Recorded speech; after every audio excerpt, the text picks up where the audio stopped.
Hey guys, Tonic here. It has now been 2 years since Fallout Worlds launched, and I posted a poll on YouTube to see how many people still use Fallout Worlds, and from the results it looks like not many people use Worlds anymore.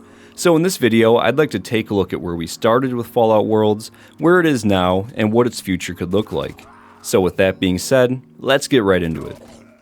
Now, if you don't know what Fallout Worlds is, basically it's just custom servers in Fallout 76, and there's always one public world active and it changes every month. These public worlds have custom rules that are set by Bethesda. We have Butcher's Delight, Dweller Must Die, Happy Builder, High Risk, and lastly there's Quantum World. Now again, these are just the public worlds. If you have Fallout First, you can actually create your own world with your own rules. So if you want to make it more like a survival mode, for example, you can turn up the damage dealt and received and even turn up the difficulty. You can actually change a lot in your private world. There are a ton of settings to mess with. You can change the weather, crafting, building, all sorts of stuff. But when Fallout Worlds launched, it was instantly a controversial update because it removed Nuclear Winter. This was the Battle Royale game mode in Fallout 76, and still to this day people want Nuclear Winter to return. And I do as well. I had a lot of fun with Nuclear Winter. It wasn't the best Battle Royale game or anything like that, but it was a nice mix-up from the normal gameplay, and playing it with friends was really fun. I have a lot of good memories with Nuclear Winter. There were two maps, Morgantown and Flatwoods, and this footage is from one of the last games I played on the Morgantown map. And there were also special rewards and some in-game events for getting kills, time survived, and stuff like that. It was a neat game mode, but still it was eventually removed with the Fallout Worlds update. Now, besides the removal of Nuclear Winter, another controversy when it launched was that there is no cross progression with Worlds.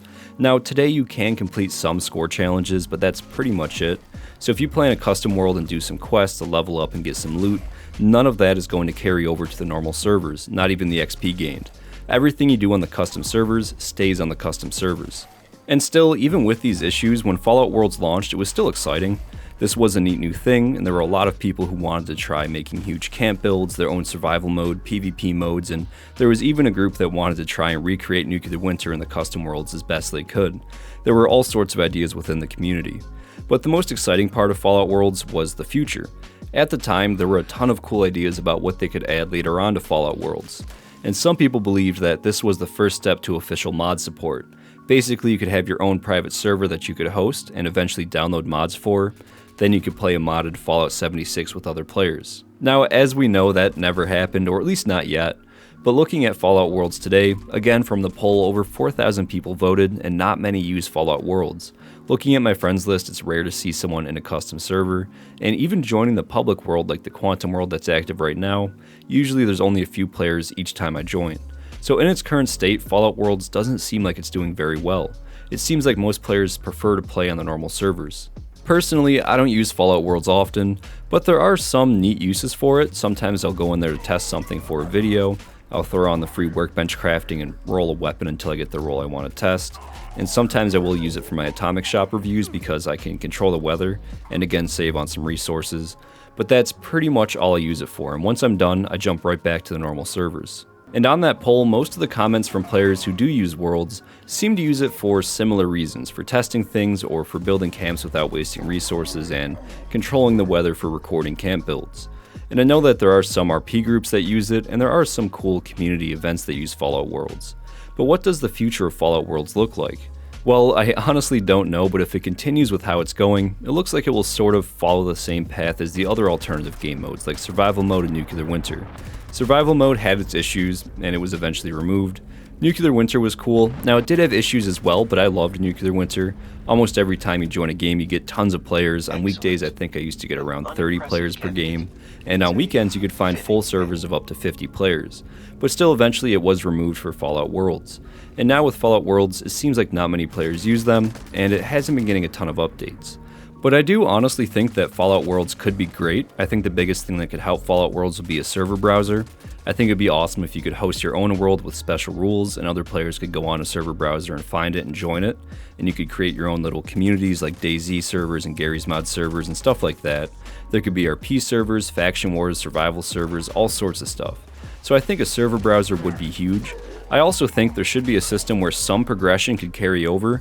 maybe a setting to enable or disable progression. So if progression is enabled, then only certain options are available, like harder difficulty, PvP, no fast travel, stuff like that. And if progression is disabled, then you can gain access to all of the easy mode options like unlimited ammo, free crafting, things like that. I would just love some form of progression with your character to really make it worth playing on these servers. And lastly, this is the most unrealistic one, but I would love to see the public world removed and Nuclear Winter brought back in its place. Not many people play in these public worlds. It seems like most players who use worlds use the Fallout First custom worlds anyways, so if they could bring back Nuclear Winter and we could have the custom worlds at the same time, I think that would be great, and I think that would make a lot of people happy. But in the end, looking back on the past 2 years of Fallout Worlds, it hasn't been great. Most players still play on the normal servers, but I still do see a lot of potential with Fallout Worlds, and I still think there's a lot they could do to improve custom worlds. But I would love to know your thoughts. Do you like Fallout Worlds? Do you use them? Do you miss Nuclear Winter survival mode?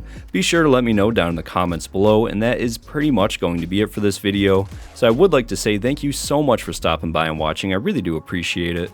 And as always, I'd like to give a massive thank you to all of the channel members: Joe Pervincente, Ubi, Dick Johnson, Esdeath93, Mazader, Terry Lockridge, Radcon, Ice Cream Manny, Jays the Aussie, I Am Mr. Me Not You, Dr. Calamari, Argendeer, Shaky Hands Workshop, Leo the Collector Plays, Loopy, Adam Steinson, Robert Kennard, CRM114, Theodore, Slappy Sauce, Omniprotus, Victrix, Axel, Kevin W, Anna S, Fallout McFly, Networkgate, Golty Lanthar, Captain Awesome, Heather Henderson, Patrick Ruda, 20th the Icefire, Bowser Double Frank, Christy Mellon Schwitz. Thank you guys so much. I love you guys, and have a great day.